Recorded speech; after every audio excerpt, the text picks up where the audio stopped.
Hey, John, it's Tom. How are you? Good, how you doing? Pretty well. I think we are the first. Yeah. Hey, John, for some reason, I am always showing up as a host when I join meetings.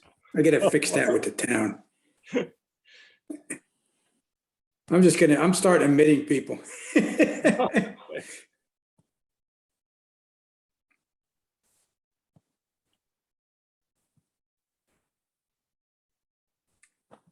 Well, we got a whole bunch of people coming in here. That must be.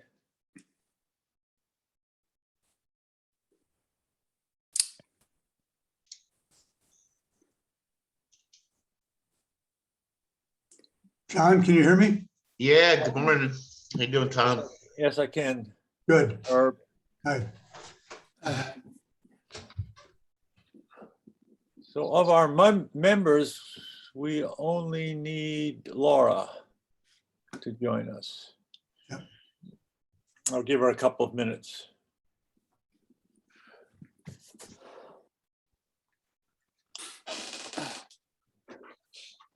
I assume that Becca is from the Shellfish Advisory Board. I haven't got a picture of her yet. Yeah, it should be. Okay, good.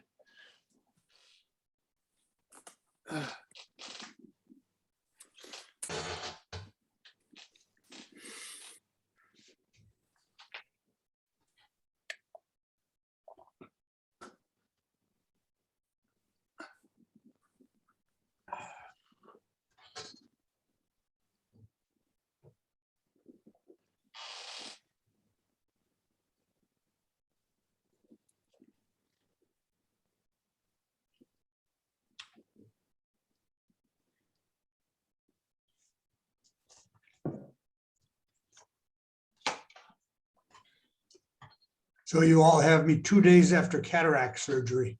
So I'm seeing you all with new eyes. How'd it go? Went well. This is the second of two. Spaced 2 weeks apart.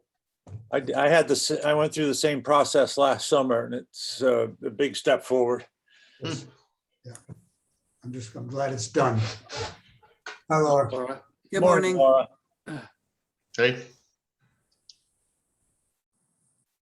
Good morning, all. Laura, do you work for a company called Guy Carpenter? I do. All right, it showed up on the screen. I was wondering if we had a new member. Yeah, no, I was running late, so I didn't turn the background off. Sorry. That's fine. Well, we are all here, so I will call the meeting to order. Natural Resource Advisory Board. We have two guests from the Shellfish Advisory Board, Rebecca and Tom. What I'm going to do is, because of their being present, is to move to the first item on the agenda, a select board question about how do you like them apples, shellfish grant area just off the southwest corner of Indian Neck. And my understanding is that the shellfish, that the select board are asking for advice about how best to manage this new resource. And I'm hoping that Tom and Becca can help us clarify what they think the select board is looking for. And then we can go into a discussion of some ideas. So, Tom, is there anything you would want to add? Any words of advice? Becca, you want to jump in? The select board asked the Shellfish Advisory Board to have a joint meeting with the community and give us some advice on how to use the property that John just mentioned, the HDY LTA off of Field Point. We've been pretty busy as many select boards have, or advisory boards have, and we have stated that we will do this meeting on December 9th and the 14th, and hopefully we can accomplish what we can, but we want to make it a community affair. So we have invited, John Dwayne, of course, he's on the Shellfish Right, he'll be there. John, we invited you to participate. And we're just looking at ideas and what we do with the property. Over the last, I bet you 30, 60 days, Beck and I have been meeting with some folks, and we've got like maybe 5 areas that we're gonna talk about. One is grants. Becca has a nice map that she shows all the grants that are out there now, and whether or not there's some open space, whether or not we add grants, additional grants. There's a moratorium on extensions, and we're going to talk about that we allow some of the grant owners to extend their property. Now, those two will bring a lot of questions around navigation with the boat owners. The boating community is going to be part of the discussion on the 9th and the 14th. So we want them to add their comments. There's deep water grants that I know Nancy Jaffetti is working on, whether or not to move them in, which will help some boaters with the navigation. We've talked to the harbor master. We've been on the Marine Advisory Board, Beck and I, and listened to their issues and concerns. And we believe that they are going forward with buoys, both red and green, maybe even some hazard buoys to make it a lot easier for the boating community to get in and out of Blackfish Creek. And I think where you guys might play a bigger role is we've been getting some concerns on the whole nature thing. On whether or not we should allow, for example, sand is becoming a big issue. I guess upland owners are putting sand to ensure their properties don't go into the ocean, and the sand is finding its way on the grants. So I think that might be a discussion too.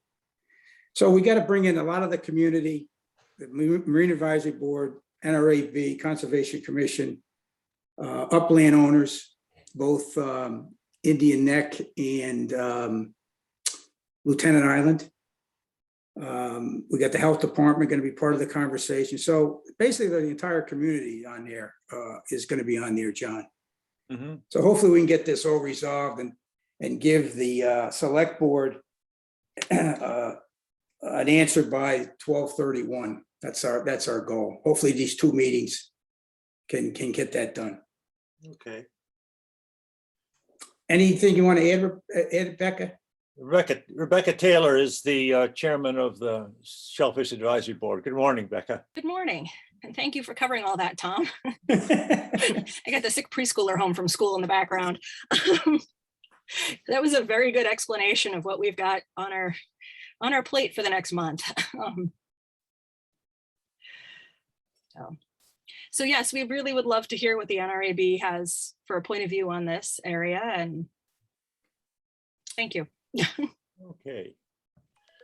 John, I guess I would ask through you to address the sand. So when I hear sand is an issue, are we talking about like the order of conditions that people have for their revetments down there? Putting sand, replenishing the beach, is that part of what we're talking about? Yes.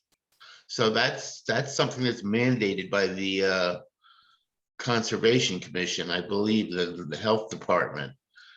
So I don't know that we have a lot of say in that, other than the fact that it should be done in a environmentally sensitive way. To the best of my remembering, those are all rock revetments down there. And so they require, I guess, annual replenishment. When it comes down to a lot of the stuff to do with the boundaries and the adding new grants or extending grants, and this is just floating a concept, John, is going to be the fact that NRAB should be just mostly concerned about the intensity of the use down there as opposed to who gets what, you know what I mean? I mean, that's really up to the Shellfish Department to decide how the grants are extended or, you know, new grants are offered to people.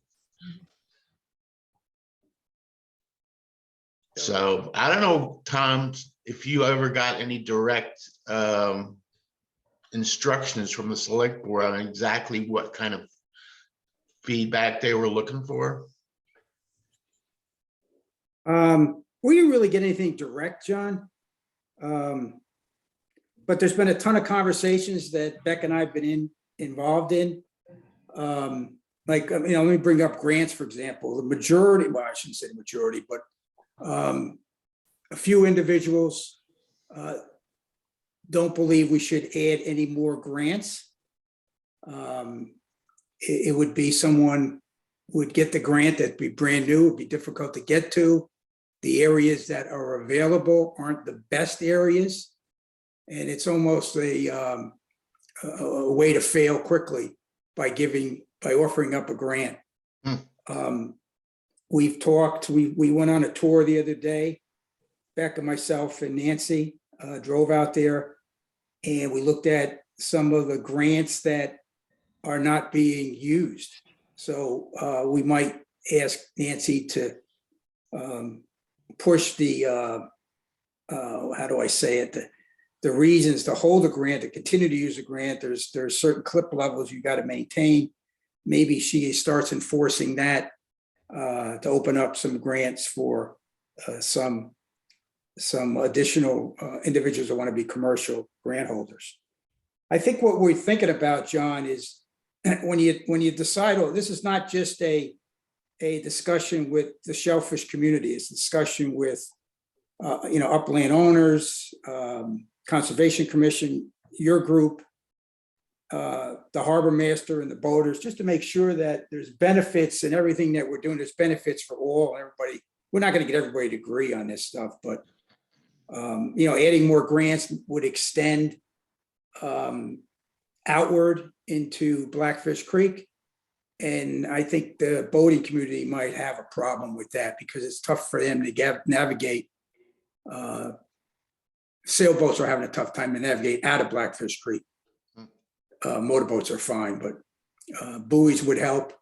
But I think if we pushed more grants out, we would have a boating community concern. So we're trying to get everybody to benefit out of this thing without causing too much problems with HDYLTA community. The reason we bought the property, we got to be clear here. The reason we bought the property was for the shellfishing community. But we don't want to infringe on all the other committees and groups. We want to make sure we're doing the right thing for the town. Give Right. access to those that have got kayaks, paddle boards, et cetera. I'm looking at a map of that area. Could you highlight for me exactly where this piece of property is that we're talking about? And Hard to describe. by Becca, you got Pleasant it? Point, is it by, Schools Gutter, off of Indian Neck, kind of as it curves around into Blackfish Creek. okay, I see it then. I, Thank you. sorry, Herb, I sent out a map about a month ago and Oh. I didn't feel we had to repeat it. I should have done that. No, it's okay. I'm from the other side. So this is interesting to me, but new. One of the issues might be access to the new grants, if there are any. I know there's been some discussion about the Sewell Gutter area about you know, some guys maybe overdoing it a little bit in their trucks, running down Hiawatha to the beach and so forth. And you know, if you have more traffic coming down there, you might get a little resistance from some of the neighbors, I think. But Mhm. I don't think that there's going to be too much more traffic. No matter what gets decided on that land.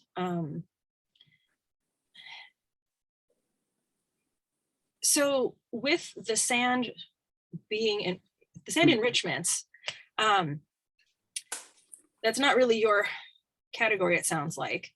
Well, it is in sense because it's being done for environmental reasons. Right. And I think back at one of the questions we might put to the Conservation Commission is, can they demonstrate that it's actually doing the job, that it's maintaining? Well, there's two issues that have come to mind when I think about the beach Mhm. leading out to how do you like them apples? One is the sand really doing the job? And the second is, it's a big issue in my thinking, as sea level rises, Mhm. that beach is going to get squeezed up against the revetments. Yes. And so I don't know, I'm not quite sure what it is we're protecting long term. I have a similar question to that. Especially since I think all of the recommendations involving the climate change and the sea level rise specifically say that you shouldn't have revetments because we need to allow for the encroaching marshland and beach level, the sand levels. So why are we doing this? Well, It's the not upland gonna get- property owners. Good That's question. the reason right there. yeah, And that's what the sand is for too. I don't believe that the sand is necessarily for environmental reasons. There's no need to put sand by the rocks except for to fill in the gaps down there. And it's really, that's all meant to prevent dune erosion, right? So to keep the upland property owners happy. well, we'd start, if we wanted to take down the revetments, we'd start World War IV. So I'm not sure. Yeah, Yeah. it's not gonna happen, right? But on the other hand, it's a legitimate question Mhm. to ask the Conservation Commission if sea level rise is going to eventually push the harbor up against those revetments. Mhm. What is it we're protecting? And if that's causing a problem, At what point do we stop protecting it? yeah. It's interesting, and I think that, so there's a couple of things that were discussed. Helen brought them up at a select board, one of the joint meetings that we had, and it was about the fact that moving some of the deep water grants in farther would help with navigation, and it's gonna be a way to help with sea level rise in the future. What I'm thinking is that this is a little bit more complex than, an advisory board can handle. It seems to me, not that, I'm big on government overreach or, having government do everything for us, but it might be worth considering having a planning board for the, how do you like them apples property over there? Here's what we're gonna do with it. There's some current grant owners there want extensions. Maybe we'll include a couple of a new grant or two if possible. And and what possible recreational uses can be gained over there. This is all stuff that Nancy should be in, and that's a big group of people that are gonna want to be involved in that. So I think that it needs to spread out farther than just our two boards, and I'd be curious to see what other people think about managing that as a separate area, if that's what we're talking about, and how to use it properly. What's the best use? What's the guidelines going to be for future truck use? Beach replenishment, anything like that, moving the grants in. So there should be a document that should probably, and a planning committee for over there. So that's my thoughts initially. Laura, did you have any questions or comments, or are you just listening in for the moment? I'm just listening to it all at the moment. It's, Okay. Tom had mentioned deep water grants, and that gets to one of the thoughts that I had, that we should reserve new grants at how do you like them apples,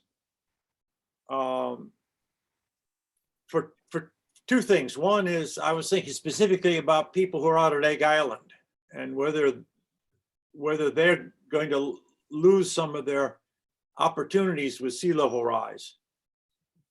And the other was something that Becca had talked and I had talked about a few months ago, that if there are any quahog illnesses which can be transmitted from one grant to another, we can use the new grants to isolate quahog growth, quahog development, and sort of provide an immunity to transmission of diseases. Ryan Curley is very interested in one of them. I forgot the name of it. It's The name of it now. neoplasia. Neoplasia. Yeah, right. Thank you. I Some used of to the- know that word, know the word. I'll have to learn it again. But Some of the area in the Hatilda is not very good for growing quahogs because of all of the sand that comes in. Because if you lay down your Sure, seed and sure. you set a screen on it, then everything has a top, it has a roof because it can't come above the screen. So when you get a storm and the beach revetments wash down and you get 2 inches of sand on top of your screen, your shellfish will die. right, okay, so that's a good point. So there's a lot of oysters being grown down there because that's what works. Okay. Hey, John, But I think it's a lot, just quickly to follow up with that, and then I'll get back to you, Tom. I think the Shellfish Advisory Board should think of quahog growth in terms of isolation units. Mhm. And if HIDLA is not appropriate, maybe there's some other alternative. Mhm. Tom, sorry. since you brought it up, John, Monday, we had a conversation on neoplasia. I think that's the way you say it. Yeah. And we had Roxanne, who is, I think, a scientist that's been working on this thing for many, many Dr. years. Roxanne Smolowitz, I believe, who's been Yeah, out of- researching this for more than 10 At- years now. Out of Roger Williams. Mhm. And there was me, I don't know, 10, 15 of us at Preservation Hall, and then there was a bunch probably on Zoom. It's something that Wellfleet has. It's not going away. They did a bunch of studies with bringing in hatcheries, and they did studies in 4 or 5 areas of the harbor, Blackfish Creek, Egg Island, all the different places. And it's still there. It's not going away. The interesting thing is the wild, if I can call them wild clams, are healthy. They're doing fine. One of the oystermen or shellfishermen said that he's growing less in a plot than he used to. His son is growing like maybe 45 baby oysters in a 1 foot square, and he does 55 in the 1 foot, and the 45 in the 1 foot square is getting better results and not getting this disease. So there's a lot of work, John, that's going on. They don't know if isolation will work. They don't even know how it gets transmitted. So Roxanne is working very hard at this and her team, but there's a lot of work to continue. So we're not sure where we are on it. All we do know is that some of the harvesters are seeing a big loss in their clamps. It doesn't affect other shellfish, so it can't be transmitted to oysters, and it can't be transmitted to humans or any animal kingdom. So that was good news to hear, but I don't know if there's a real good solution to it, other than just keep on studying it and see if they can find out what's causing it, and then how to fix it. Doing something. Well, I think the general principle of isolation is a good one, but perhaps we ought to just focus on helping people with deep water grants, and if Egg Island is the place that I know of, if that becomes a problem with sea level rise, you want to have an alternative. I guess my other reaction is we should take our time and not make any decisions. And this is a general principle about the shell fishing and wellfleet, not make any decisions which can't be reversed in, say, 5 or 10 years. There's a lot going on in the harbor. There's a lot of development. We'd hate to make some fixed judgments and then find out 5 years from now, 10 years from now that we should have done something else. Good point.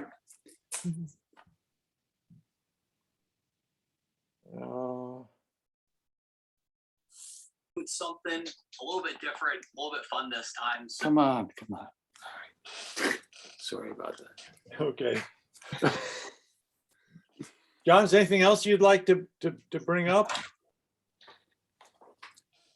No, I just think that just a thought that comes to my head is that when you talk about adapting to sea level rise and preparing for deep water grants, I'm curious as to what happens with a lot of the grants now that are semi-exposed, that are going to be totally underwater at some point, if that's the kind of thing that should be planned for.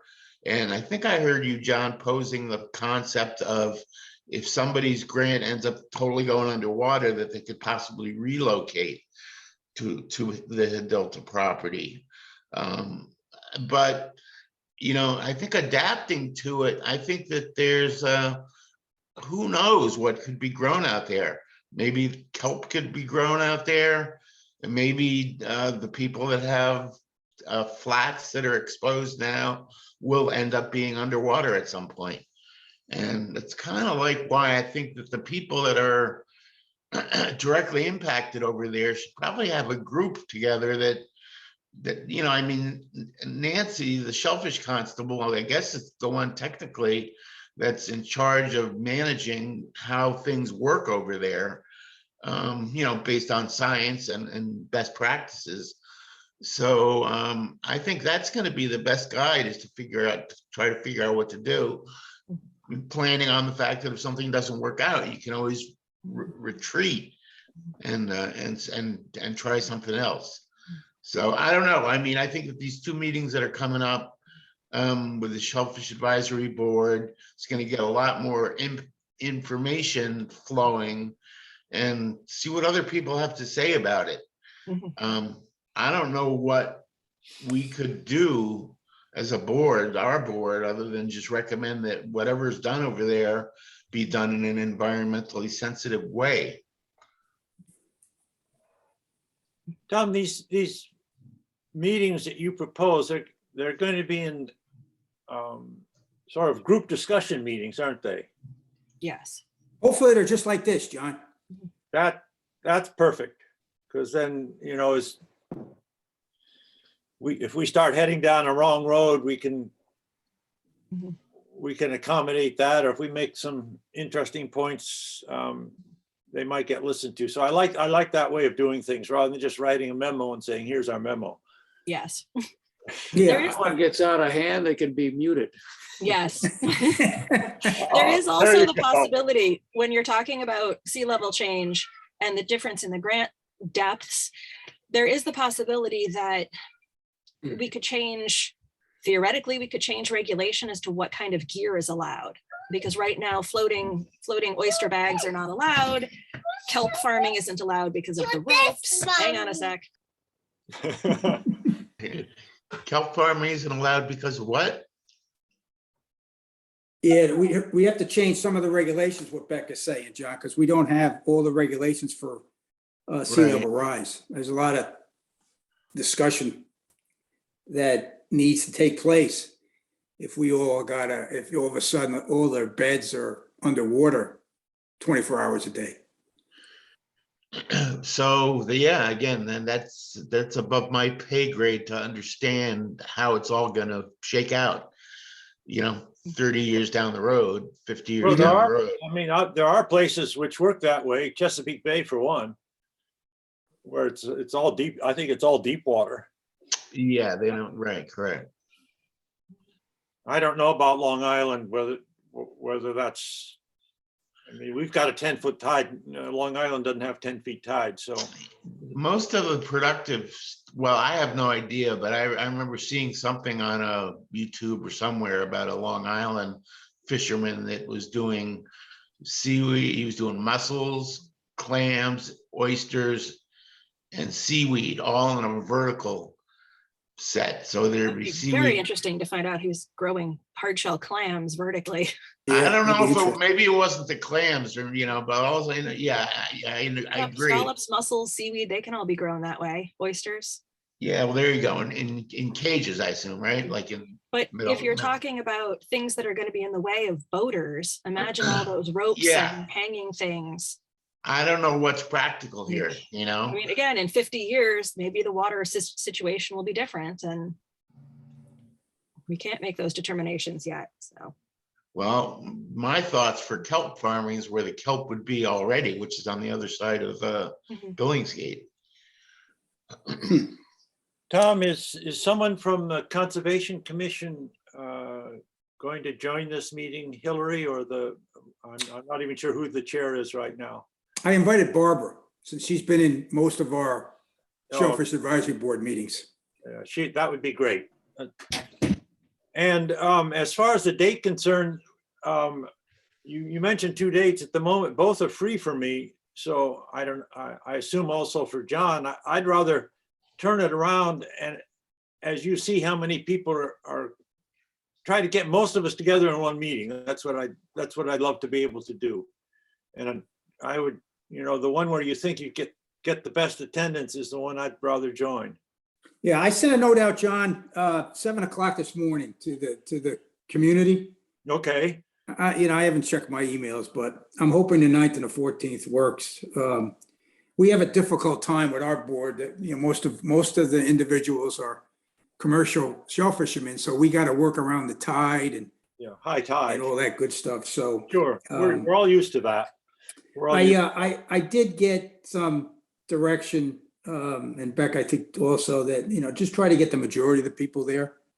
You're not going to get everybody every minute. So, and if we don't get we got like two boating folks there. We got Will, the harbor master, and we got Flip, a Marine Advisory Board. So we're trying to hopefully get, like you said, as many as we can. Let's keep our fingers crossed on that. Okay. Well, at the moment, I'm free both No, days. that's good to hear. I'll let And you we know. don't know how long, I don't know, Becca's good at time management and especially being a mother and a shell fisherman, that she kind of controls these meetings time-wise, so we're not gonna go to 10, 11 o'clock at night. Okay. Yes, we've got bedtimes. Rebecca, let me finish with an embarrassing question, though. The shellfishing plan. Yes. Any chance of getting that underway soon? Once we figure out this whole situation, and then we have a boundary problem that we have to deal with by the end of February, and then we can get onto it. What's the boundary problem? No, There was some question as to the markings of the boundaries on grants around town, because they haven't been Okay. checked in a million years and things have shifted. It's got to do with the difference between meets and bounds and using GPS too. Yes.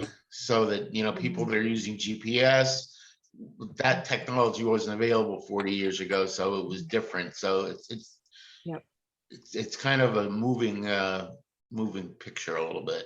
Yes. But that's next month. yeah, that's next year. Becca, was it my understanding that the two meetings, the 9th and the 14th, the 9th was gonna be, let's try and jam through the Delta property, what people want to do with it over there. And if that's gonna get all wrapped up, then we could do like just a regular Shellfish Advisory Board meeting on the 14th, or was it gonna be 2 meetings, both strictly on the Delta property? Well, I guess if we can get everything done at the first meeting, we could do a regular meeting for the second, but I'm not holding out hope. Yeah, John, we set aside the 28th for a Shellfish Advisory Board meeting. Oh, okay, that's right. Hopefully that meeting is what Becca is going to present to the select board, or what Becca and I are present to the select board. We can review that to make sure we hit everything that was said at the 9th and the 14th, and we're not missing any of our team.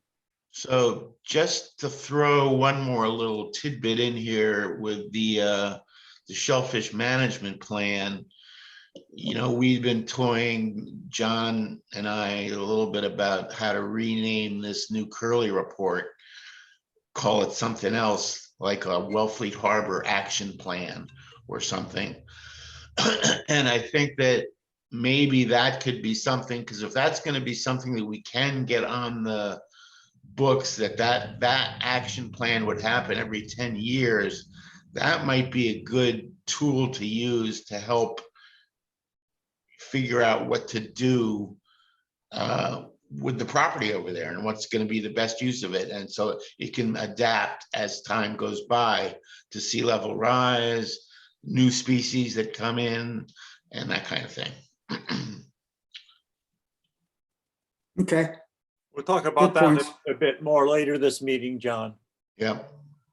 So Tom, Becca, thank you very much. You're certainly welcome to listen in as we move on, but we're going to talk about ponds. We're going to talk about some of the projects that we want to bring before town meeting. Our charter revision, which does involve something about how we interact with the Shellfish Advisory Board. So this, if you want to hang in, please do. If you've got other business, we understand, but thank you very much for joining us now. thanks, John. Thanks for the invite. Thank you You for having guys us. see you on the night. Bye. Good night. Parablora Ponds. We have had a couple of very good meetings with APCC and with the Seashore. Where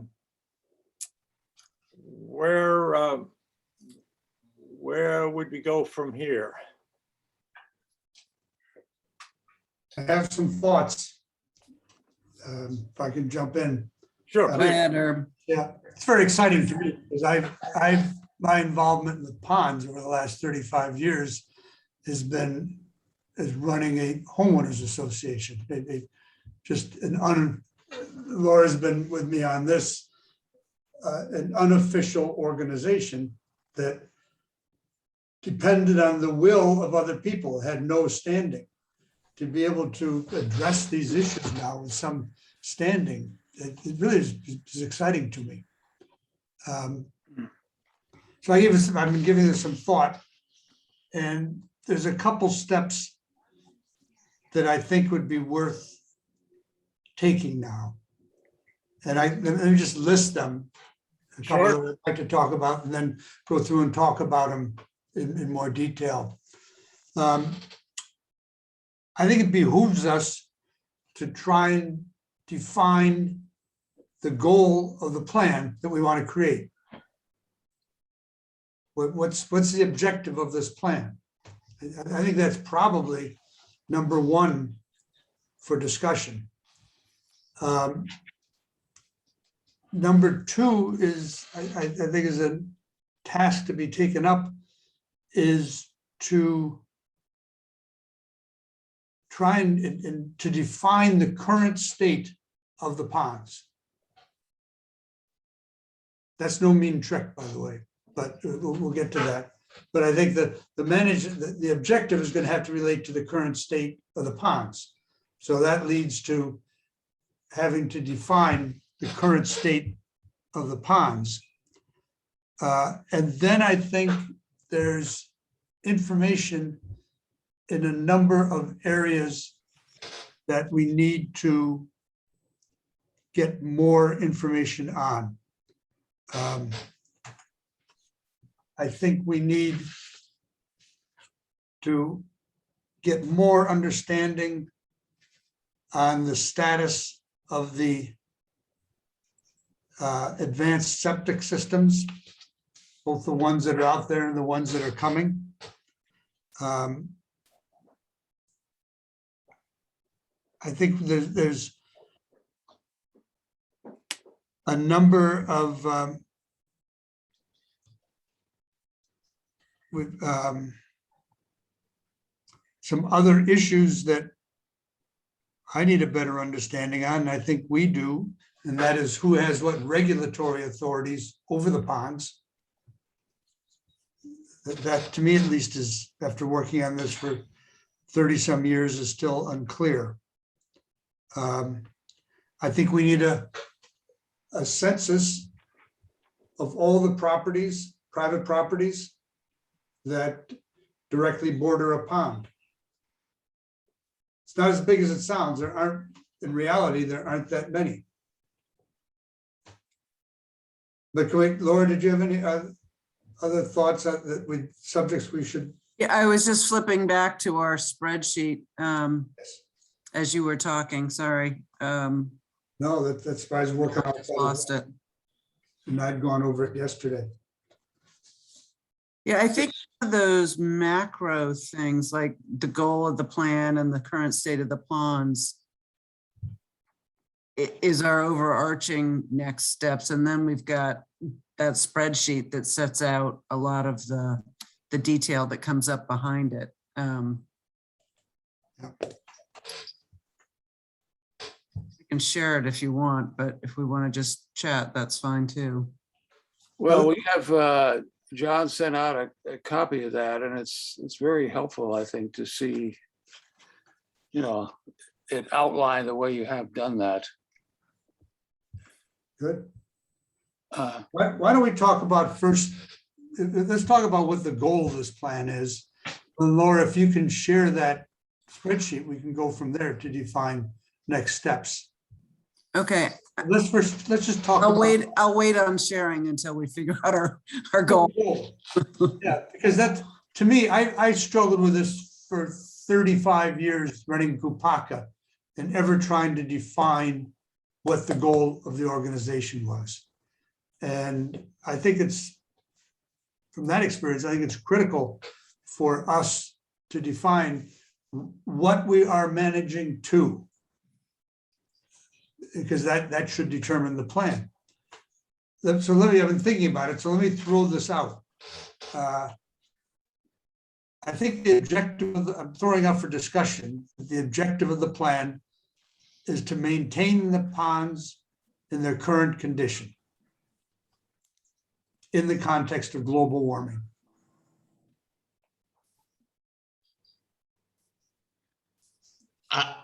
Okay, is that realistic? That's John, that's the great point, because in a way we're going against Mother Nature, because there is a natural progress in ponds from a crystal clear pond to a field, eutrophication over a period of time. I would say mankind has hastened this process, so I Yes, don't think it's inappropriate for mankind to try and slow it down either.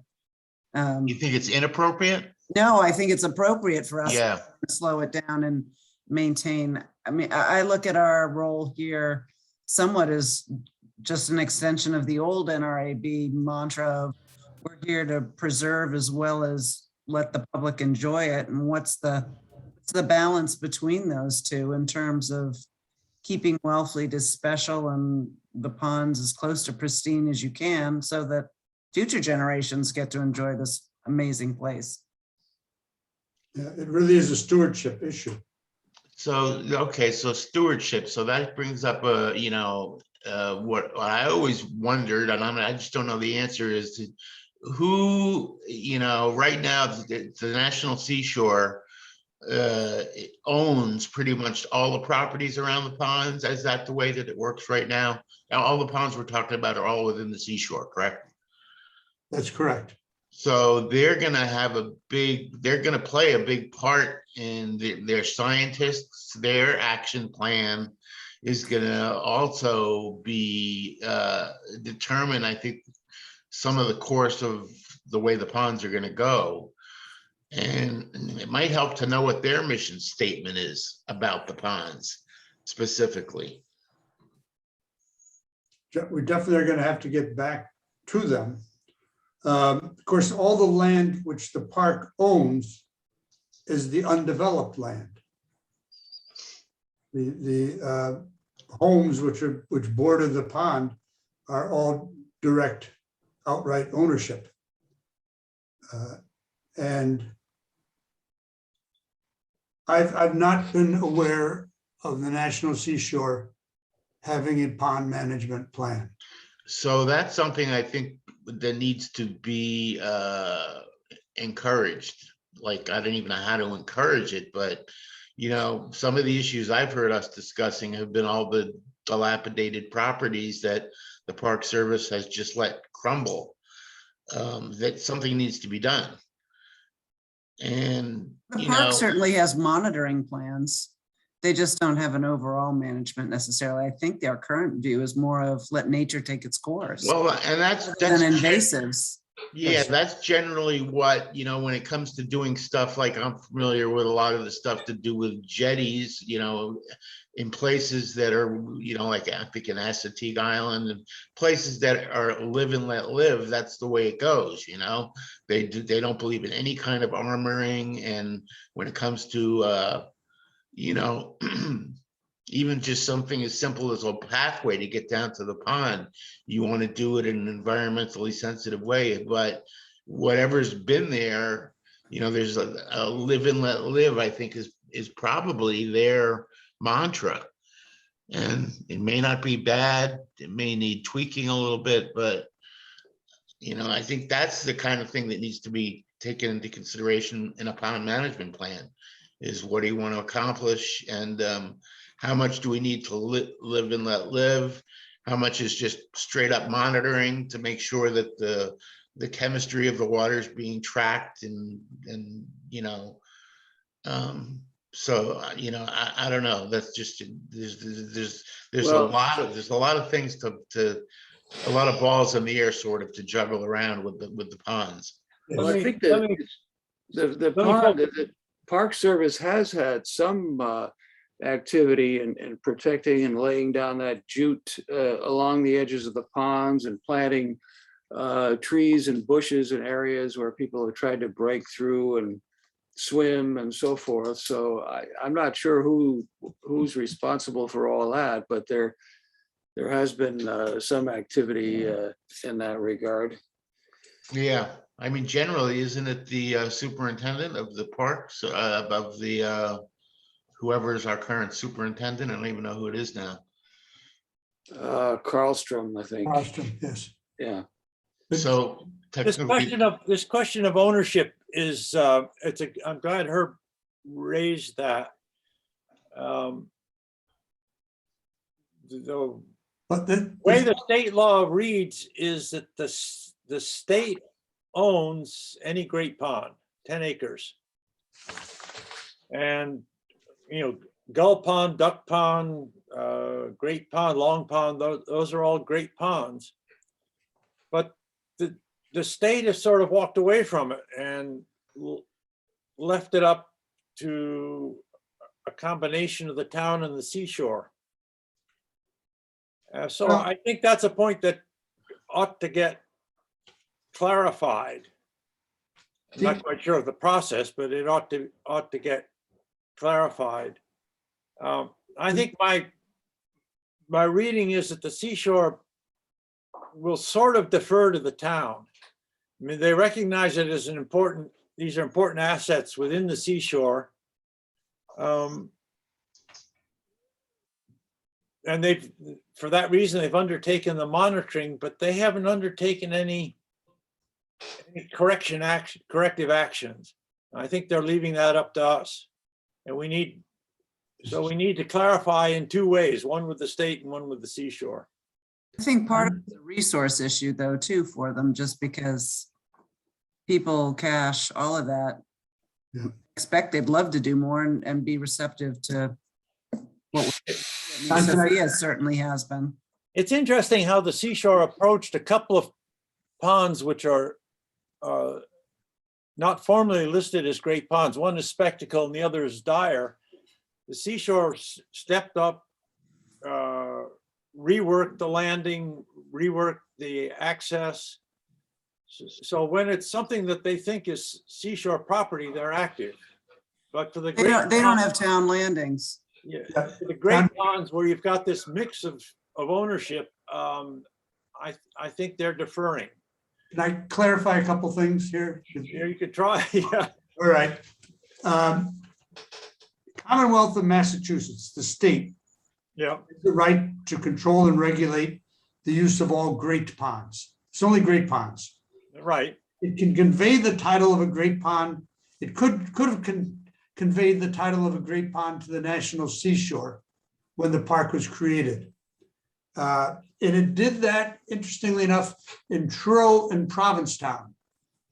The state gave the ownership of the ponds and the National Park Service, but not in Wellfleet. The state can delegate regulatory authority to local towns, which it has done that. So for great ponds, Do you have a document to that effect?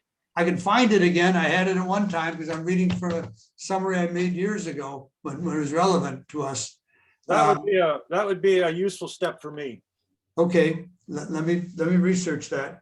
But my understanding has always been that the town of Wellfleet has been delegated the regulatory authority for the great ponds. The trick is I don't know what that means. I know they have the authority to regulate. The only ownership that the town has of property on the ponds, I think, are the beaches on Gull Pond, Long Pond, and Great Pond. In other words, they have They have the landings, yeah. the land. And Duck Pond. Do that, or is that? Yeah, I think they do have Yes, duck pond yeah, too. that's in the town records. The other two you cited, Dyer and Spectacle, those are National Seashore. Right, right. Those aren't great ponds. They're not great ponds, right? They're not great ponds. And what the seashore has done there is they just created their own little landings. I'm not sure why. They created another one on Long Pond recently, within the last couple of years. But Herb, I think the reason that the state delegated to Wellfleet is that Wellfleet wanted to put in some landings. And that's, I mean, those are now managed by Suzanne and crew. Suzanne. yes, but those pre-existed the park. Yeah. The Gull Pond, I'm sure Long Pond did, and I'm Yeah. sure Great Yeah, Pond did. the town wanted to maintain them and they're very popular for tourism, but they do create an environmental hazard. I don't know what other regulatory authority the town has on the Great Ponds beyond the property they own. Because according to what I had read, the town has regulatory authority over the entirety of a great pond. But That's probably just because if the state is, if the state retained ownership of the ponds, is what you're saying, the state is just punting to the town and saying, okay, now we're saying that you can control it because it's within your town boundary. yes, So, yeah, that way we control the testing and all that kind of stuff, opening and closing it. you know, and with consultation, I assume with the state. Maybe with the state, that's never been apparent to me. And the seashore, first of all, John, coming back to your point, it's not just the Cape Cod National Seashore. It is the philosophy of the National Park Service that in all national parks, nature runs its course. Mhm. There had been a lot of, remember, there's serious criticism years ago when there's a fire in some of the national parks that a lot of people think were not aggressively gone after. And they were just because that's what happens. And that really has been the philosophy of the seashore and the whole park area in Cape Cod National Seashore. They have monitored since 1970. They have monitored the ponds, but I've never heard of a corrective action or a discussion of a corrective action based on their findings. It's really just, they're gathering data, the scientists. Right, well, so the point is, what is the data for? Is it for our use to manage the ponds? Is that the idea? I mean, that's what I would assume. They're not just doing it for giggles, you know, they're doing it because we need to know what's going on with the ponds. And, you know, I don't know exactly how we adjust for, you know, if the pH gets out of whack. You know, I have no idea how you would adjust the water quality of the ponds if there was ever a problem in there. Again, it's above my pay grade, but somebody, it seems to me there's somebody within either the National Park Service or the state of Massachusetts that's qualified to make those determinations on what needs to be done. John, let me lead you down a different line of thought. I had made some notes, and one of my notes was we ought to meet with the Board of Health, because we all assume or know that one of the risks to the pond is inadequate disposal of sewage, inadequate management of sewage. There are places which are still not even using Title V, and the Board of Health is thinking, I believe, about even upgrading Title V. So I think we could meet with them and say, here's the problem, here's what we'd like to do about it, and they would probably like to know what authority they have to help us. So that's why clarification of exactly what responsibility the state delegated to us is important. We have the same, we should meet, I think, with the Comprehensive Wastewater Planning Committee, because they're familiar with this with various new technologies. But All the right. same question would arise. Well, what is our authority to move forward? I think, John, that kind of, you know, morphs into what I was thinking about. I guess Andrew Gottlieb did that presentation on the newest alternative septic systems that are beyond Title V, and the fact that there are none existing in Massachusetts right now, and there needs to become like 50 of them in order to get approved.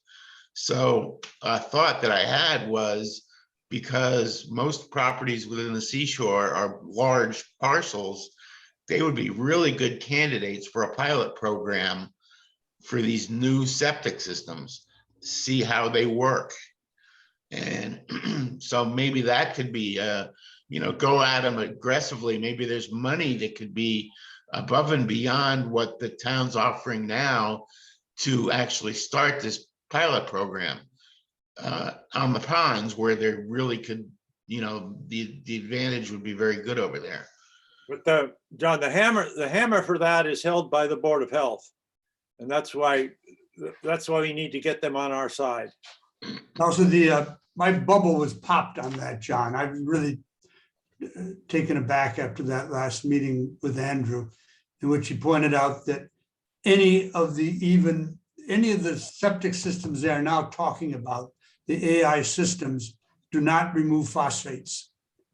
And the message that came to us is it's not for a pond, it's not worth putting in a new septic system until there's one that removes both nitrates and phosphates. Didn't he say there was one that did phosphates, or am I mistaken? I think he said that new one might, but I mean, one of the challenges I thought he said was it has to be checked every 3 months. It's even more than that. Yeah, well, Okay, you yeah, gotta right. get somebody Yeah, though. no, I who's think you're willing to right. have it Quarterly, I think that is correct. yeah. Serviced, yeah. One of the things that we put on the chart was meeting with this man, Brian Baumgartel, who's a program administrator in Barnstable, who's the one for the county who is the expert on all of these. He's the one who's testing them. He's the one who's running the programs. We could definitely get to him through APCC. My understanding is these are in their infancy right now, just because it's all news to me. And like you said, you didn't know about the phosphates. No. I thought that, I have a FAST system, an alternative system. I thought that was state of the art, but apparently the nitrogen reduction isn't even close to these advanced systems. Yeah. So, I think that we should be leaning towards checking out whether either the ones that remove the phosphates or not, that there should be a pilot program started somewhere in the ponds area, just because I think because I was taken aback about the fact that no matter what you do, you need to have an alternative septic site. So you have to have the advanced system, and then you have to have room to put where your original one used to be in case it doesn't work, so that you can go back to it. So that requires a lot of space. And, it seems to me the place you're going to find that kind of space is going to be the seashore. Well, One these are of- all the elements. Can we go back to the original question of? Yeah. I think we ought to throw out as a working objective, and it's just a working objective for now. And hearing what John has said is that we have an objective of a plan to manage the ponds, to keep them in their current state for 10 years. A period of time, throughout 10 years. Mhm. I think it is too much contrary to nature to say preserve them forever. But there is this, I think our plan has to be about stewardship. And I think it's going to be important because I have this sense that just came out in the last discussion that it's going to be different now with climate change. And it's definitely going to be different in the ponds, not with higher water, but higher water temperature is going to be the major change in the ponds. Mhm. So, and Herb, I would accept that as a current goal, as long as we put the 10-year limit on that, because I would hope 10 years from now, there would be enough understanding, we would have created enough understanding and technology that the next 10 years would be to improve the pond quality, not simply hold it where it is, which is not going to be easy. I think it's going to be a tremendous effort to hold it where it is. Yeah, that's fair enough, but we should keep in our It's gonna be mind. ongoing too. I think we're gonna continue to evolve this plan Yeah, with the harbor management plan. Yeah. Well, and we have to, set certain goals that that would be the ideal situation and not necessarily, you know, give up on the idea that we can actually do something.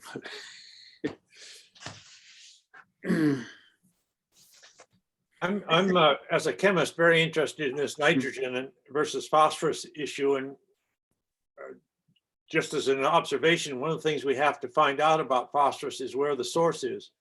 Is it something near surface, or is it something that's 10 feet down, 20 feet down, that moves into the harbor below the, if you like, the water level? That's one of the elements we have to find out. We're going to need some help. Yes. And one of the interesting things about this comprehensive wastewater planning committee is they found a consultant, Scott Horsley, who essentially has done most of the technical management for them. He's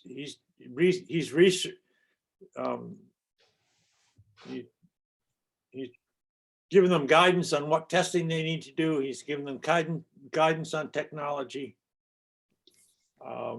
Put together a plan, which was the basis of some fairly large grants from town meeting last June. Help them raise money, help find sources of money. I think I would like to meet with the Board of Health and meet with the Comprehensive Wastewater Planning Committee, both to see what input they might have, what help they might have, but to get some guidance on where we might go, to get somebody who is in a position to really lead the project, which I think we should give it overall guidance and control, but none of us have either the skills or the knowledge necessary to actually do something. We have to go get somebody. It's not meant to be a criticism of any of us, a criticism of anyone if it's a criticism of me, but I think we need help. Well, you mentioned Scott Horsley, and if anyone heard his he gave a couple of presentations before the town meeting, which were very informative, I thought, and whether he would be somebody to, you know. But my concern is he's pretty much tied up still with the harbor project, but he would be certainly able to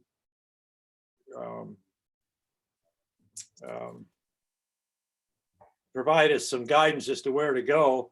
I think before we asked him, I'd even need to talk with Kurt Felix, who's the head of that committee, about where we got the money to pay Scott. Hmm.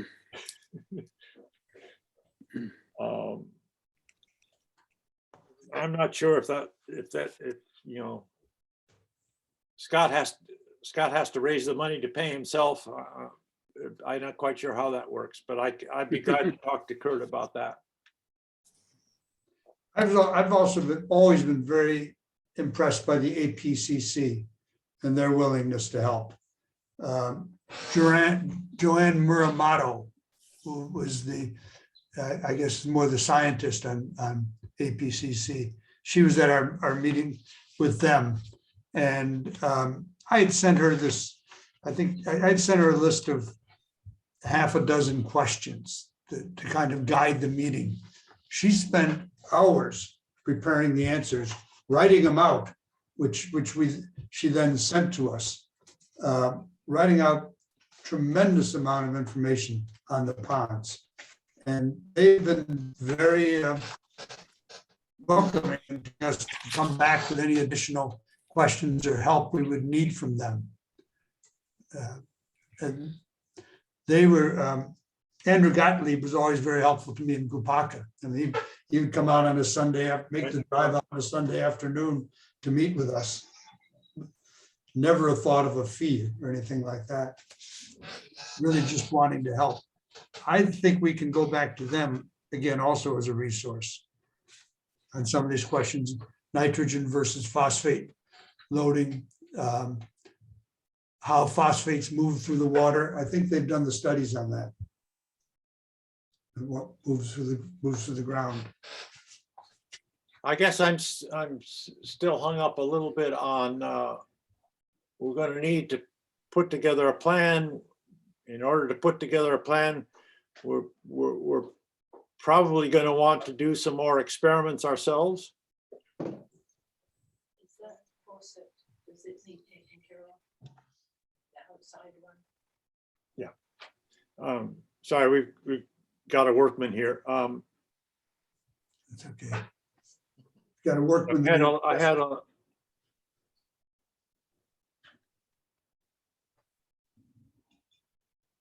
I guess I just go back to the idea, we need to understand the source of the nitrogen, the source of the phosphorus. And that Yes. requires some experiments, and it needs someone like a Scott Horsley or a John Muramuto to oversee the design of those experiments, reporting on the results, and helping us find funding. The town being in the we'll talk about this a bit further on here. The town being in the financial position it's in,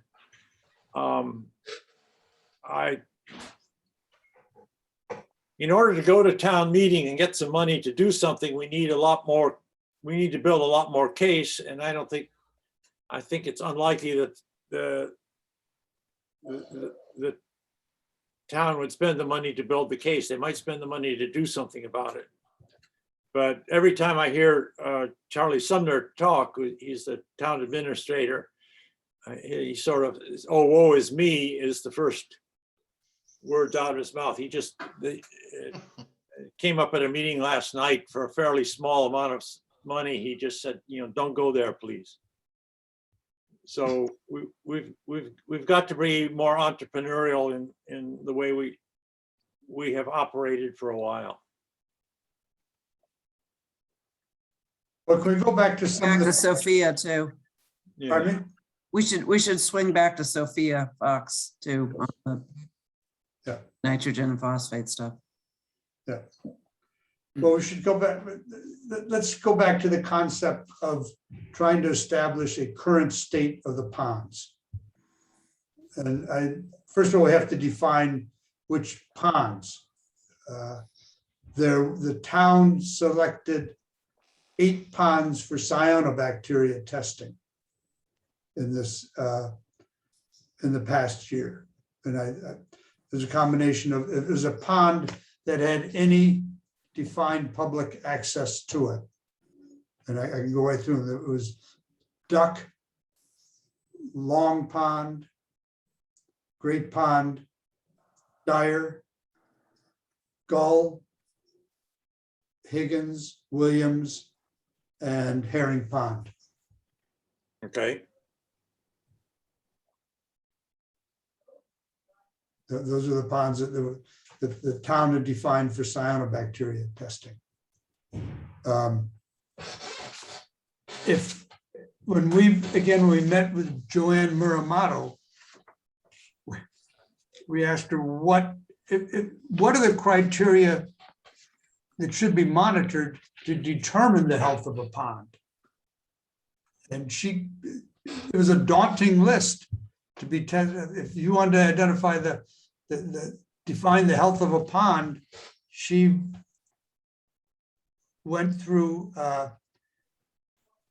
water temperature, top, middle, and lower strata, clarity, which is a Secchi depth, total suspended solids, pH, chlorophyll, total phosphates and total nitrates, E. coli and Enterococcus bacteria, cyanobacteria, and aquatic vegetation. That's a list. I mean, that's nothing on there that's hard to do. There may be a subset though that we can hit more frequently, and that's our baseline, and we do those once every, whatever the experts tell us is appropriate. And the others keep us more in a check-in basis. Yeah, she wanted them done every month. The cyanobacteria twice a month. Right.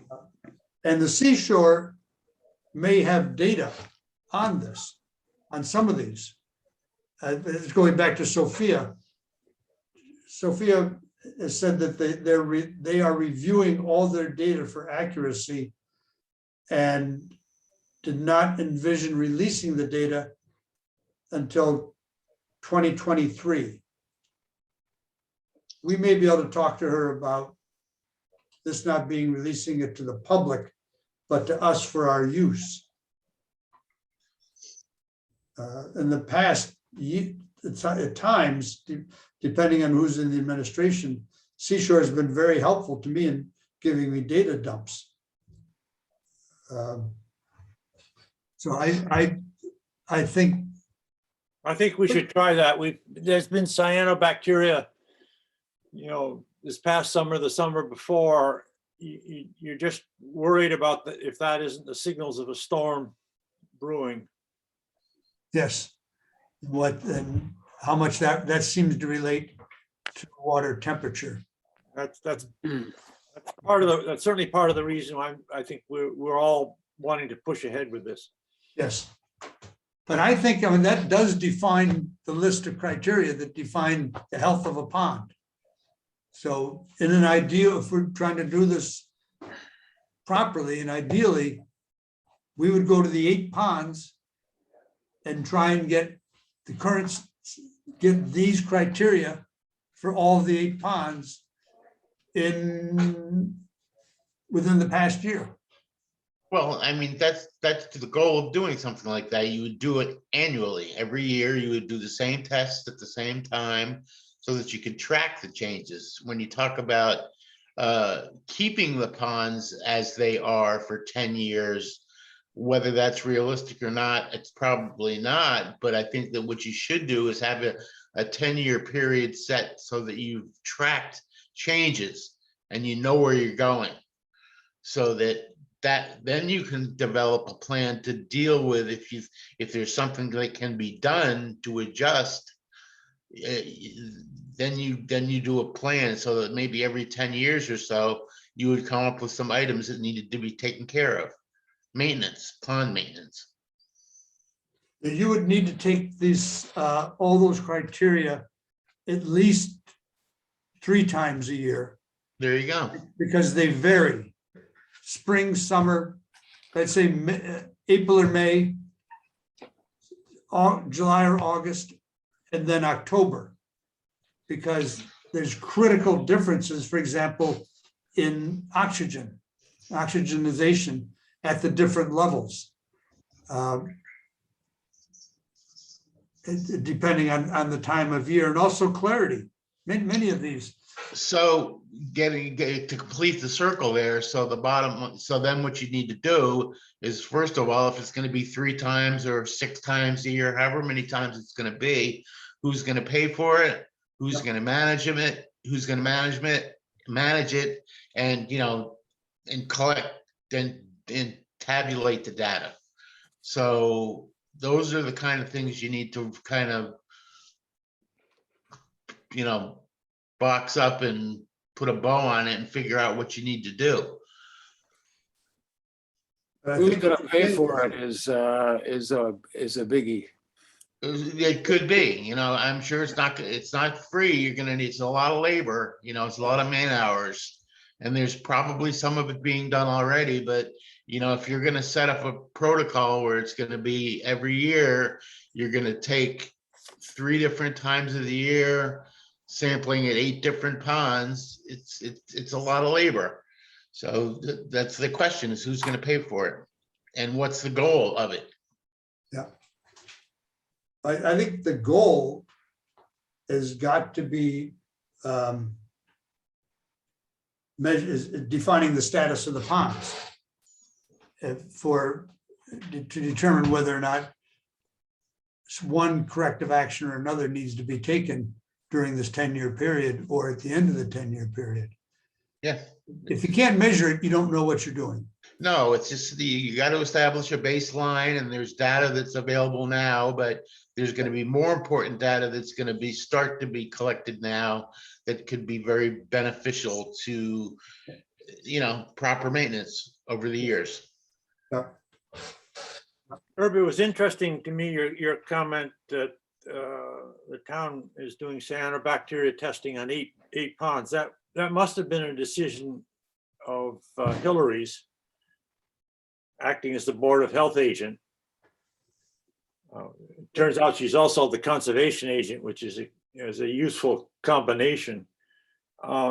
So if we met with the Board of Health, we could ask her not only what was the basis of her decision, I think that's fairly clear because there were cyanobacteria in a couple of ponds, but what would cause her to pull back and say, okay, we don't have to do the regular cyanobacteria testing anymore because we're convinced of the ponds being safe. Does that mean 1 year with no cyanobacteria? Does it mean 5 years? Well, I think they plan to do it every year. That would help us set a goal. I ran the cyanobacteria program in Wellfleet this past year. Okay. And kind of caught us by surprise at the end of the year. The message wasn't thanks guys, I'm glad we did this once. It's okay, who's going to keep the equipment for when we start again next year? So, That doesn't surprise me. so it's the implicit understanding was, no, we tested these 8 ponds. And we're going to do it again next year, starting in May. We ran it May through November 5th. Well, Is the town paying for that? I believe the town pays APCC for that. Yes. Okay. We deliver the samples to Department of Health, but they were picked up by APCC there. And I almost sure the arrangement was that the APCC. Town is paying for it, yeah. Yeah. John, sorry, you're about to say something.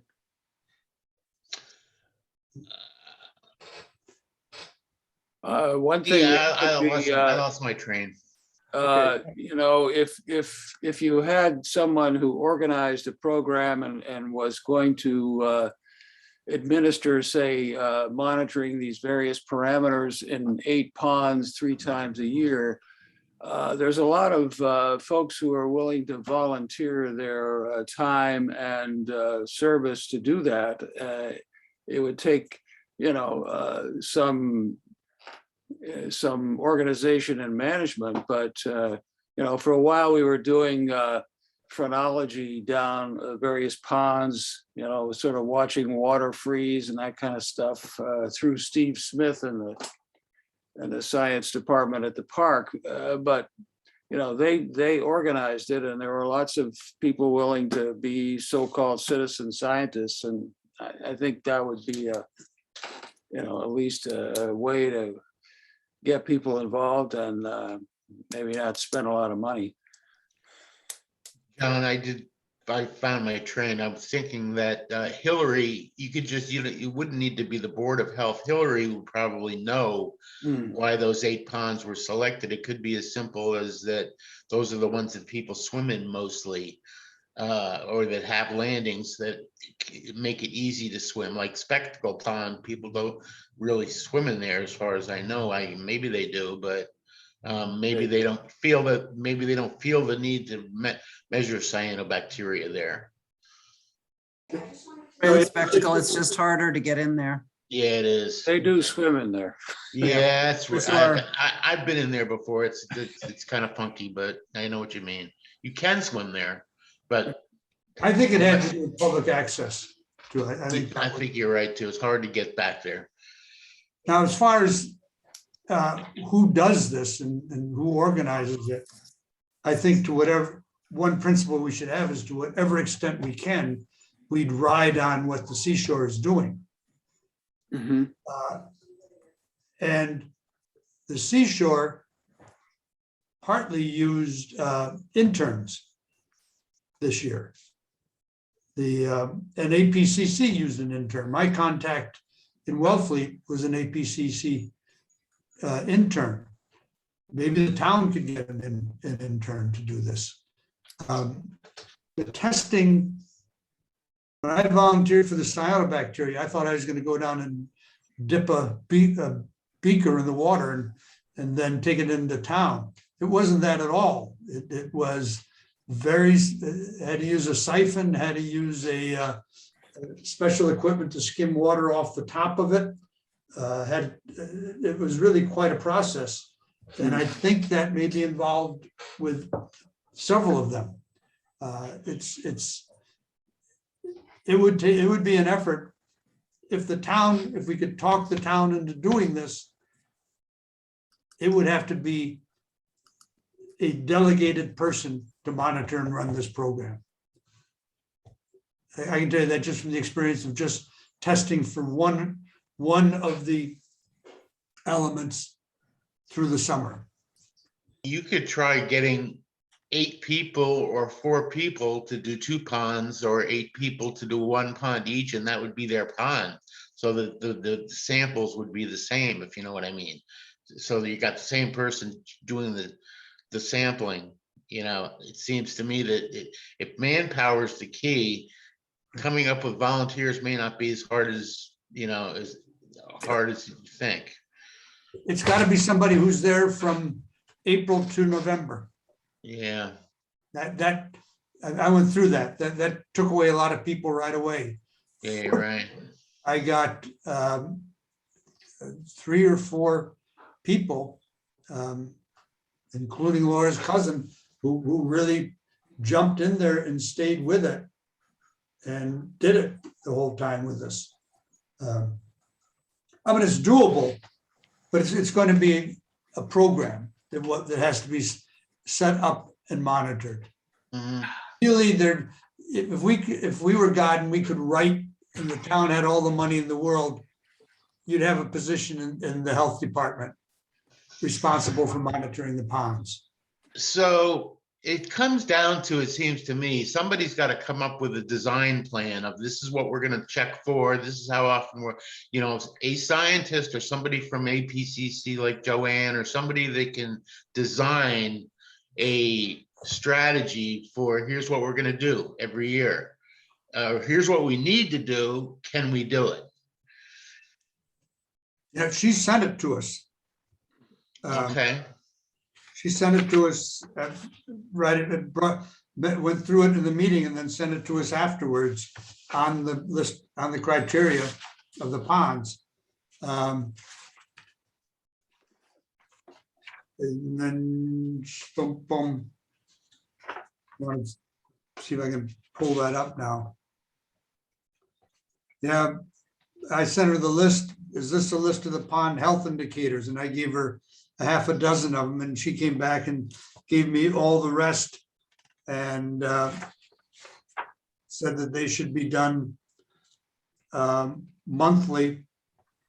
And I think she wanted from April through October.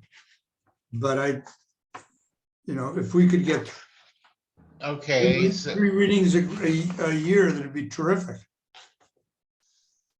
Monthly water quality monitoring during the growing season, April or May through October.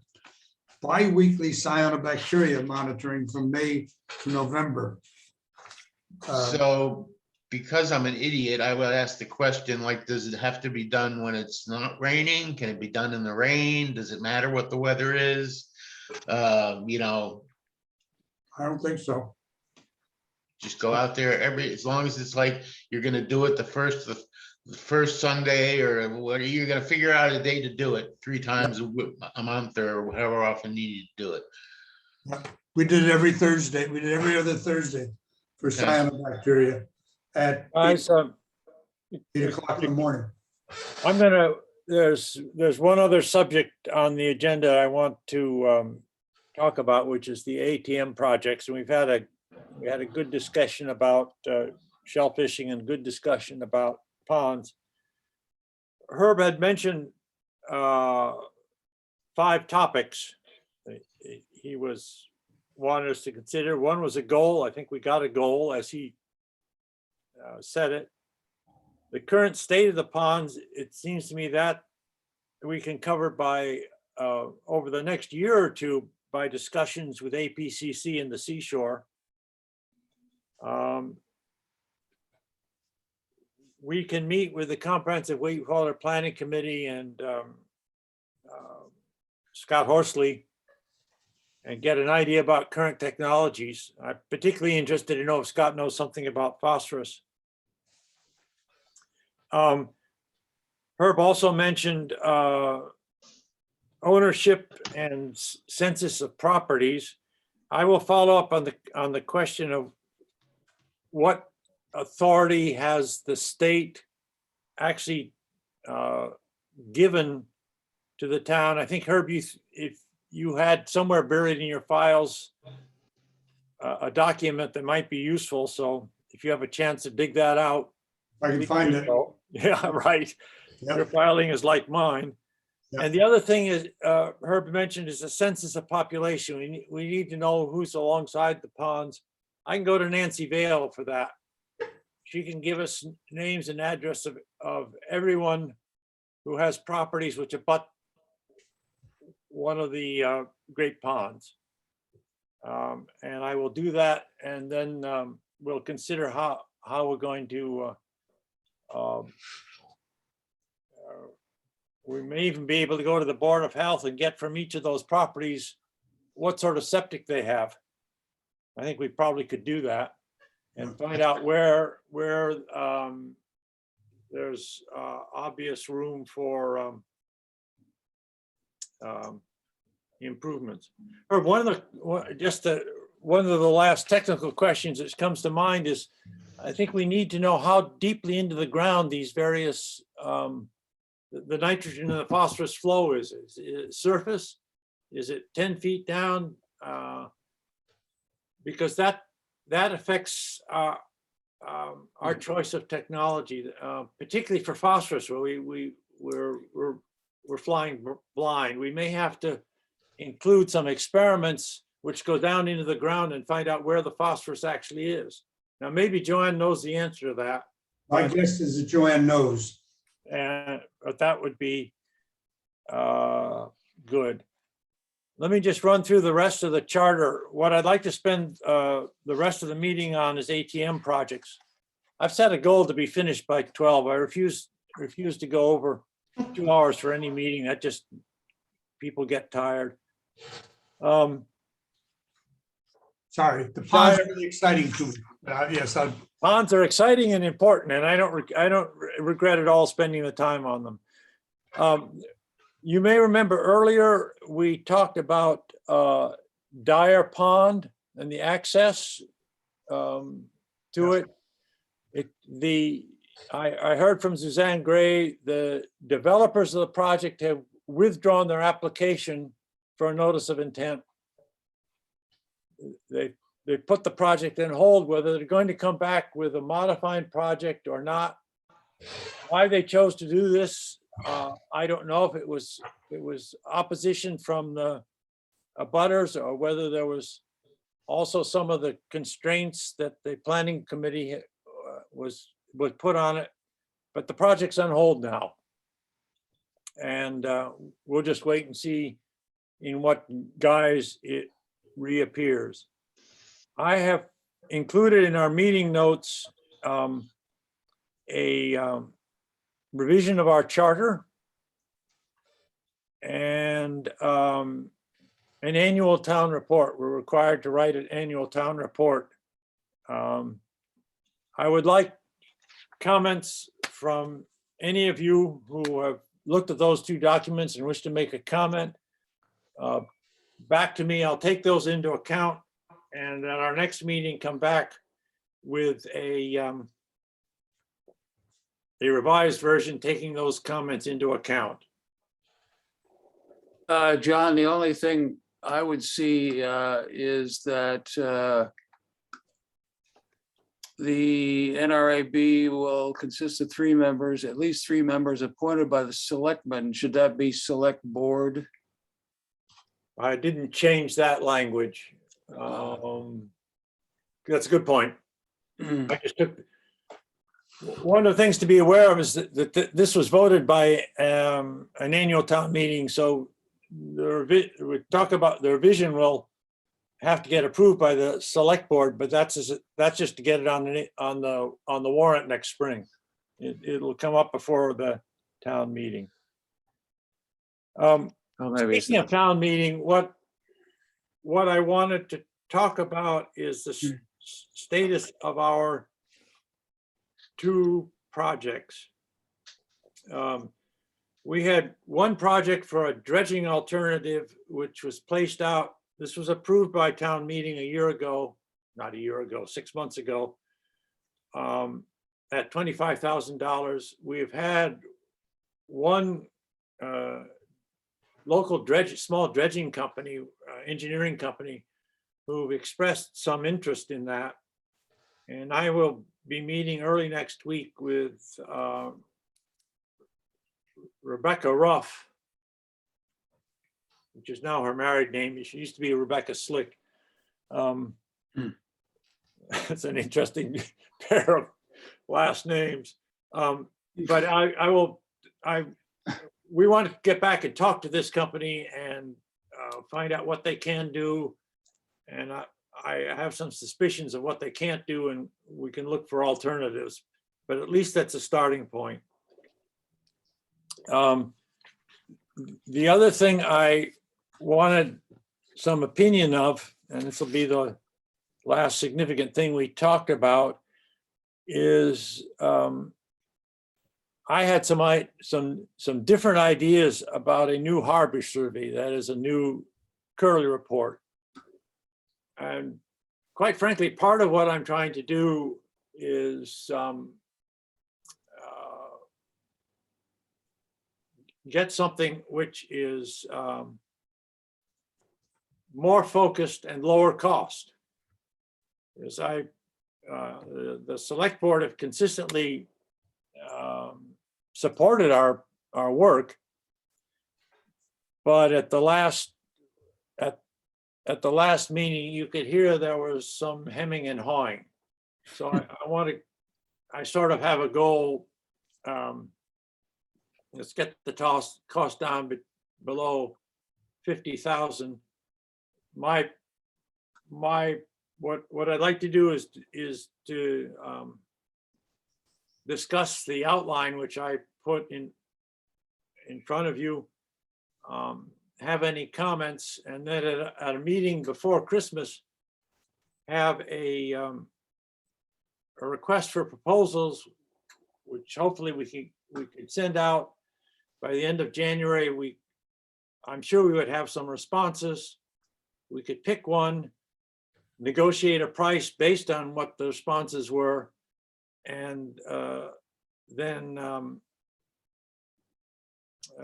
let's say by the 1st of March, be ready to go to the select board and say, we'd like this new article in front of town meeting. Part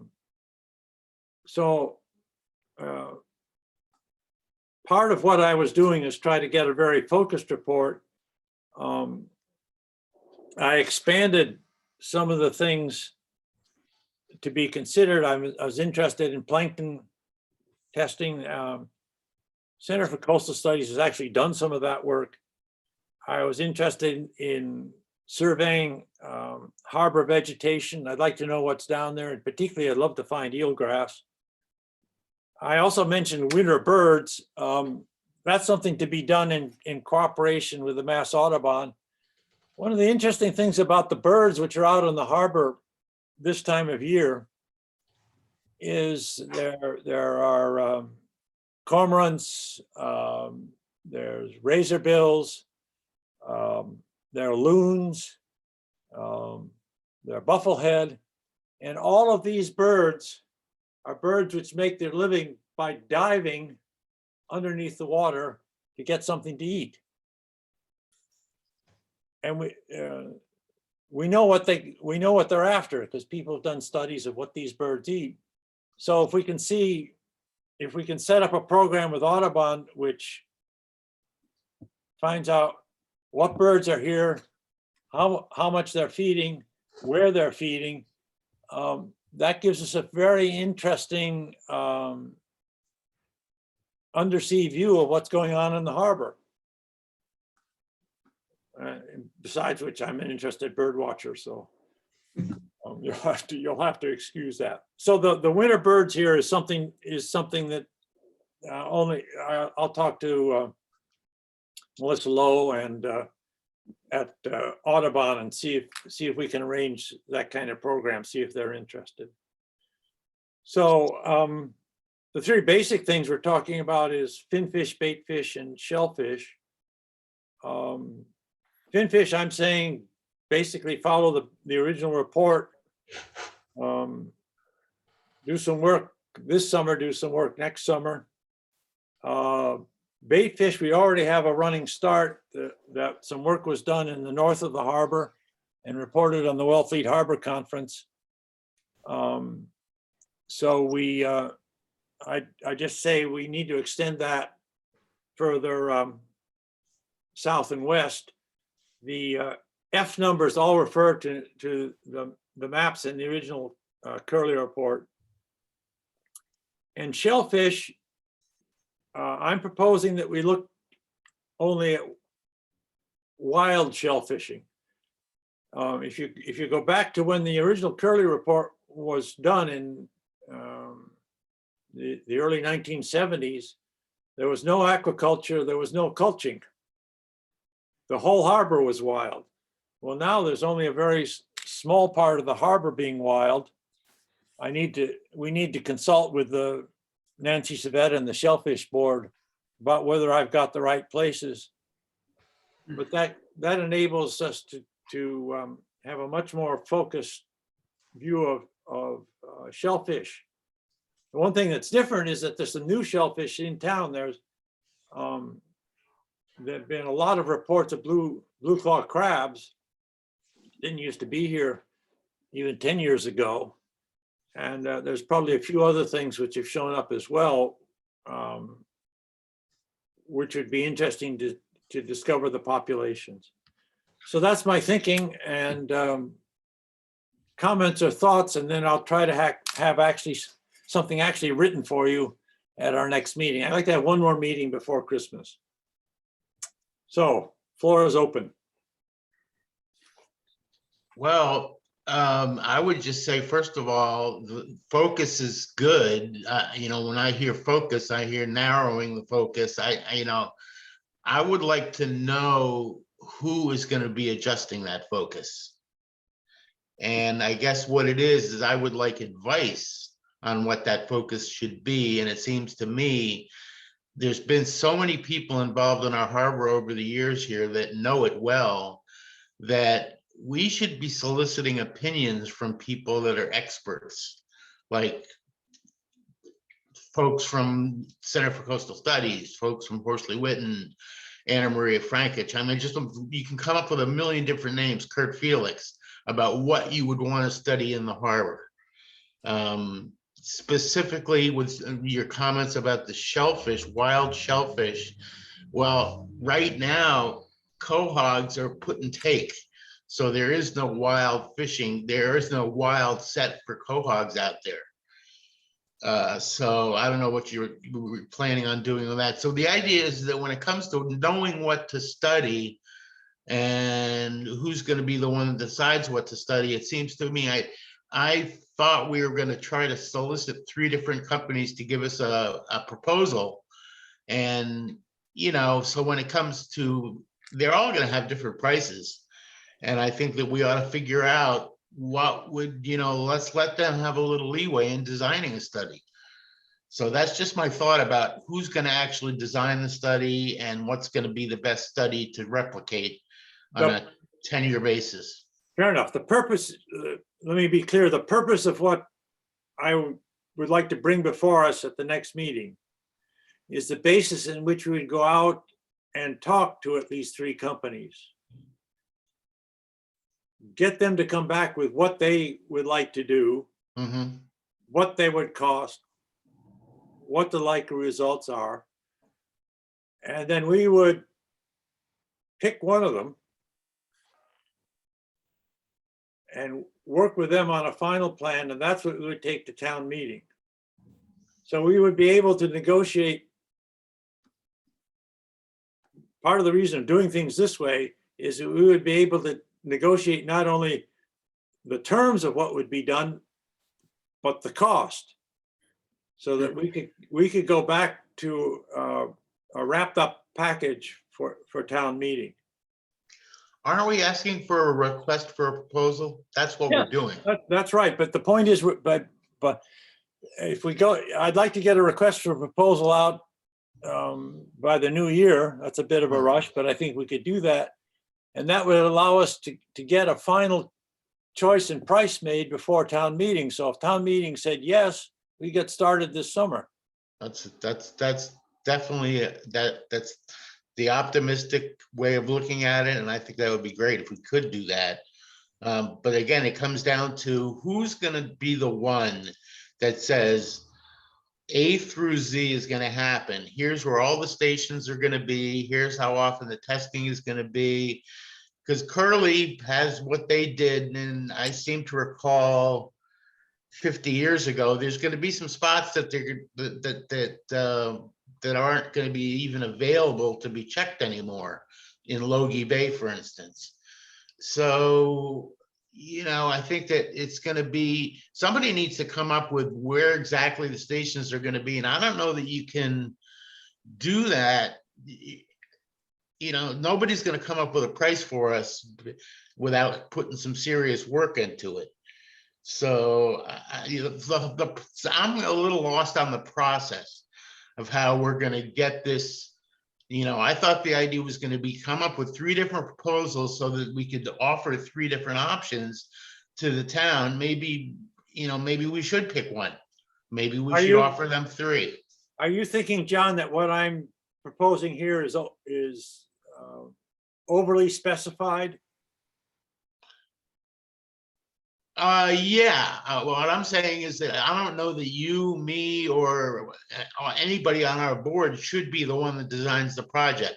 It should be the Center for Coastal Studies or Horsley Witten or somebody that does this on a regular basis. That could say, well, here's what we think is important. Here's what was done with the Curly report. Here's what we think should be taken from it. And we're going to adjust the stations to include A through Z. And here's where they're going to be because of climate change now, you know, because things have moved, sandbars have moved, because now there's grants all over the place that there didn't used to be. So things are going to need to be tweaked and adjusted, and we need to figure out who's going to do that. And it seems to me, if you ask 3 different companies to come up with 3 different designs, that's probably the best way to figure out what we want to do. Everybody's going to probably come up with some ideas that are going to be good that can be combined into another one. And so I thought the whole idea was going to be to get 3 different proposals, 3 different design studies, and that way we would have 3 different options to present to the town meeting. No, we can't do that. Town It meeting- seems to me we need to be more direct than that. I think we need to tell them what we want, at least certain outlines. Well, I've floated that to the shellfishing community, you know, through SAB, what they want to see done. And yeah, everybody's going to have a different opinion about what needs to be studied, but the starting off point should be the Curly report. But somebody else, I think, should really figure out what's going to be valuable on a 10-year basis. Well, I certainly plan to talk with Nancy about shellfishing. It's interesting, John. We're trying to understand what's going into the harbor. We're trying to take a long-term point of view, and so that's why a lot of this is still based on the original Curly report. When you talk about shellfishing, I've even thought that I should go back and reread some of the Belding reports from 1910. Yeah. Because he was an advocate of, you know, why aren't we doing more quahog fishing in the very south of Wellfleet? down in the run, Silver Brook Harbor. So I guess the other side is I'm really concerned, John, about, I don't want three proposals that come back at 75,000. Why? Because I would never take that to the town, because I think it would not be approved. I I think think we that- need to give them some guidance that we're looking to get as much as we can for X. Yeah, More I than think we X. have to somehow manage this, that we're likely to get some bids in the 50K range. And that's why this is, I'm trying to focus this down. I assume, by the way, that if we get a bunch of interesting results, we could say to ourselves, okay, we don't have to do 1 through 10, but let's look again at 2, 3, 4 and have a follow-up. There's nothing that stops us from having a follow-up. Right, and I mean, I think that the idea is that I believe there's going to be money available through programs that the federal government could provide us. It doesn't necessarily all need to come from the town. So that could be too. I mean, I agree that, so if you want to have a target, that 50,000 is the target, that's a good target. And we'll see where it goes from there. There's nothing to say it couldn't end up being 75,000 as long as we got another 25 grand somewhere else. You know what I mean? I agree with your basic principle, John, that I think the town should get this started, but any future work, we need to raise some money and fund it outside. Right. Well, Friends of Pleasant Bay, which granted is three different towns, they were very successful in raising a lot of money. I don't know. They might offer us some guidance. I don't think we can raise as much as they could, but you're right. I think that over the course of the years, we should figure out a way to fund it. I mean, some of it should come from SPAT, from the Oyster Fest, and we'll see where the funding comes from. But the idea is, so specifically about what needs to be included, there's some things that are going on already in terms of the sea level rise. Exactly what is the level? I've been told that there's a stake in the ground. There is one over off of Old Wharf Road that's right in the corner there. That's a steady, it's a pole that it's like a high tide pole. And so that's how they're using to measure the height of the harbor in there.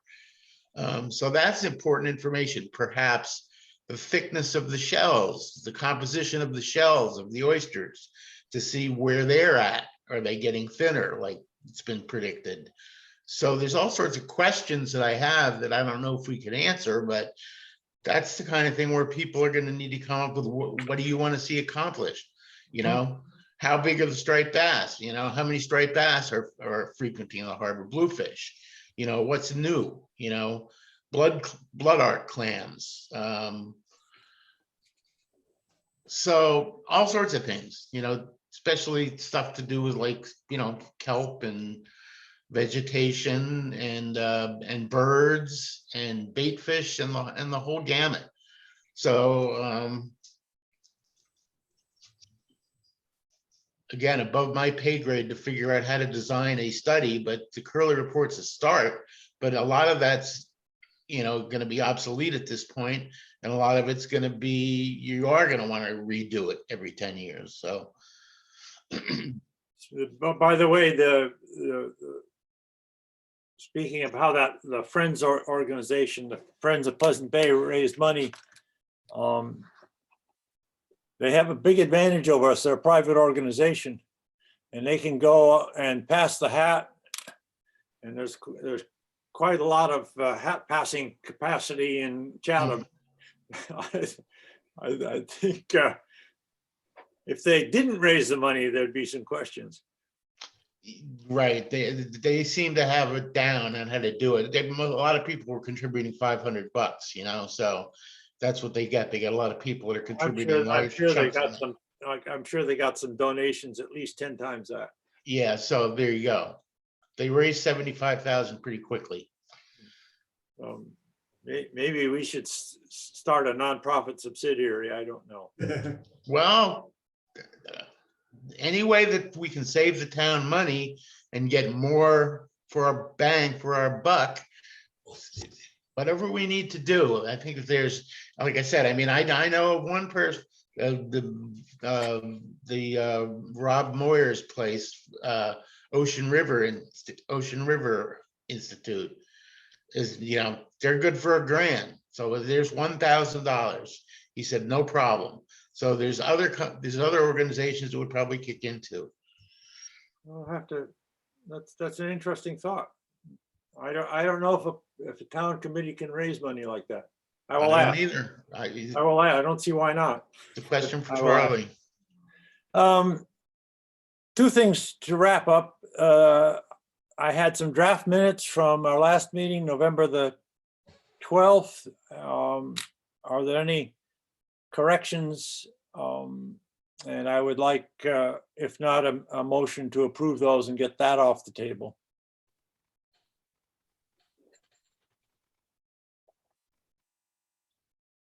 I'm sure you were all up till midnight last night reading them. I have them here.